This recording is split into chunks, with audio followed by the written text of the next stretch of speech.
Hindi pwedeng puro ka lang trabaho. Dapat, alagaan mo din yung sarili mo. Eto nga pala yung probiotics na may 8 billion good bacteria na gawa ni Simple Supplements. Kung palagi ka nga din bloated, yung utot ka ng utot, panay ka dighay, or feeling mo hirap ka matunawan ng pagkain, try mo uminom nitong probiotics. Food supplements to na tumutulong maging maayos ang digestion sa ating tiyan para hindi ka na laging kinakabagan, iwas bloated at makadumi ka din ng maayos. Ang probiotics ay ang good bacteria na lumalaban sa bad bacteria sa ating tiyan para magkaroon tayo ng healthy gut.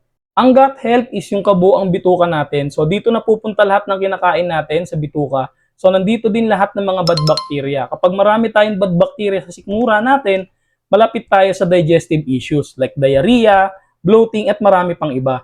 Kaya para maiwasan natin yung mga ganyang klase ng sakit, mas maganda ay uminom tayo nitong probiotics. Ang nagustuhan ko nga dito ay 60 capsule na yung laman ng isang bote na to. And per capsule ay meron siyang 8 billion good bacteria. So imagine ninyo kung gaano karami yung good bacteria na yon.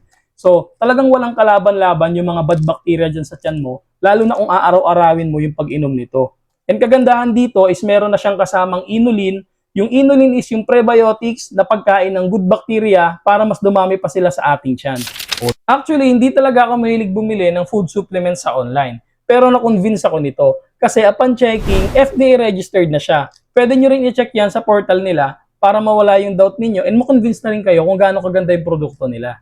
And isa pa sa nagustuhan ko dito is nakasulat na sa label niya yung nutrition facts, pati yung expiration date and manufacturing date. Naka-indicate na din dito yung address ng company nila. And for me, it's a very good sign kung gaano sila confident na totoo yung product nila. Nakasulat nga din dito, consult your doctor if you are pregnant, nursing, taking prescription, or have medical condition. Nakasulat nga din dito sa label, take 1 capsule daily, preferably after meals. So kung naghahanap ka din ng probiotics food supplements na tutulong sa gut health mo and to reduce the risk of digestive issues, lalagay ko na lang to dyan sa yellow basket sa baba.